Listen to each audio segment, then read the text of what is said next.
Hi friends, ಸುಮಾರು 4 ಎಕರೆಯಷ್ಟು ವಿಶಾಲವಾದ ಪ್ರದೇಶದಲ್ಲಿ ಸ್ಥಾಪಿಸಿರುವ ಹೊಸನಾಡು ಅನ್ನಪೂರ್ಣೇಶ್ವರಿ ದೇಗುಲವು ಬೆಟ್ಟ, ಗುಡ್ಡ, ಕಾಡು ಹಾಗೂ ತೋಟ, ಭತ್ತ, ಬಯಲು ಗದ್ದೆಗಳಿಂದ ಕೂಡಿದ ಸುಂದರವಾದ ಹಚ್ಚ ಹಸುರಿನಿಂದ ಕೂಡಿದ ಪ್ರಶಾಂತ ವಾತಾವರಣವನ್ನು ಹೊಂದಿದೆ.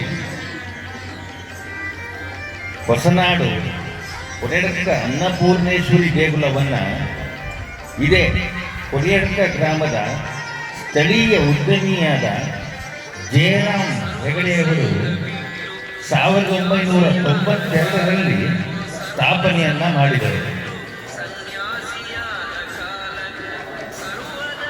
ಹೊಸನಾಡು ಕೊಡಿಯಡ್ಕ ಅನ್ನಪೂರ್ಣೇಶ್ವರಿಯ ದೇಗುಲದಲ್ಲಿ ಹೊರನಾಡಿನ ಅನ್ನಪೂರ್ಣೇಶ್ವರಿಯ ದೇಗುಲದಂತೆ ಪ್ರತಿನಿತ್ಯ ಬಹು ವ್ಯವಸ್ಥಿತವಾಗಿ ಅನ್ನದಾನದ ಸೇವೆಯನ್ನು ಪ್ರತಿನಿತ್ಯ ನಡೆಸುತ್ತಾ ಬಂದಿದ್ದಾರೆ. ಅಲ್ಲದೆ ಈ ಹೊಸನಾಡು ಅನ್ನಪೂರ್ಣೇಶ್ವರಿ ದೇವಾಲಯದಲ್ಲಿ ಶುಚಿತ್ವಕ್ಕೆ ಬಹಳ ಮಹತ್ವವನ್ನು ನೀಡಿದ್ದು, ದೇವಾಲಯಕ್ಕೆ ಆಗಮಿಸಿರುವ ಭಕ್ತಾದಿಗಳಿಗೆ ತುಂಬ ಪ್ರೀತಿಯಿಂದ ಉಣಬಡಿಸುತ್ತಾರೆ. ಇಲ್ಲಿ ಪ್ರತಿದಿನ ಮಧ್ಯಾಹ್ನ 1:30ರಿಂದ 2:30 ತನಕ ಮತ್ತು ರಾತ್ರಿ 8:30ರಿಂದ 9:30ವರೆಗೆ ಪ್ರತಿದಿನ ಅನ್ನದಾನದ ಸೇವೆಯು ನಡೆಯುತ್ತಾ ಬಂದಿದೆ.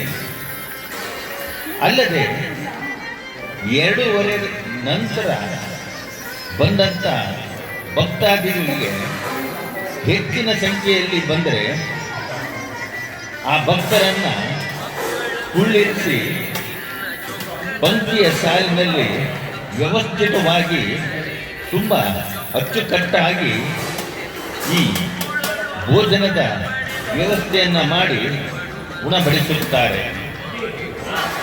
ಹಾಗೇನಾದರೂ 3 ಗಂಟೆಯ ನಂತರ ತುಂಬ ಲೇಟಾಗಿ ಬಂದ ಭಕ್ತಾದಿಗಳಿಗೆ ಇಲ್ಲಿ ಒಂದು ಗ್ರಾನೈಟ್ನ ವ್ಯವಸ್ಥಿತವಾದ ಕಟ್ಟೆಯ ಮೇಲೆ ಅನ್ನ, ಹುಳಿ, ತಿಳಿ, ಮಜ್ಜಿಗೆ ಹಾಗೂ 2 ಥರದ ಪಾಯಸ ಮತ್ತು ಕುಡಿಯುವುದಕ್ಕೆ ನೀರನ್ನು ಸಹ ಇಲ್ಲಿ ಇಟ್ಟಿರುತ್ತಾರೆ. ನಂತರ ಬಂದಂಥ ಭಕ್ತಾದಿಗಳು ತಾವೇ ತಮಗೆ ಬೇಕಾದಷ್ಟು ಪಾಯಸವನ್ನಾಗಲಿ, ಅನ್ನವನ್ನಾಗಲಿ ಹಾಗೂ ಹುಳಿ ಅಥವಾ ತಮಗೆ ಇಷ್ಟವಾದ ತಿಳಿ ಹಾಗೂ ಮಜ್ಜಿಗೆಯನ್ನು ತಮಗೆ ತೃಪ್ತಿಯಾಗುವಷ್ಟು ಹೊಟ್ಟೆ ತುಂಬ ಅವರೇ ಬಡಿಸಿಕೊಂಡು ಊಟವನ್ನು ಮಾಡಬಹುದಾಗಿದೆ. ಮಕ್ಕಳ ಪಡೆದರೆ ನಿನ್ನ ಚೊಕ್ಕತನವು ಕೋಪುದೆಂದು, ಮಕ್ಕಳ ಪಡೆದರೆ ನಿನ್ನ ಚೊಕ್ಕತನವು ಕೋಪುದೆಂದು, ಒಕ್ಕುಳಳು ಮಕ್ಕಳ ಪಡೆದು ಕಕ್ಕುನಾತಿ ಪಡುವಂತೆ ಅರುಳು ಮಾಡಿಕೊಂಡೆಯಲ್ಲಿ ಮಾಯಾದೇವಿ.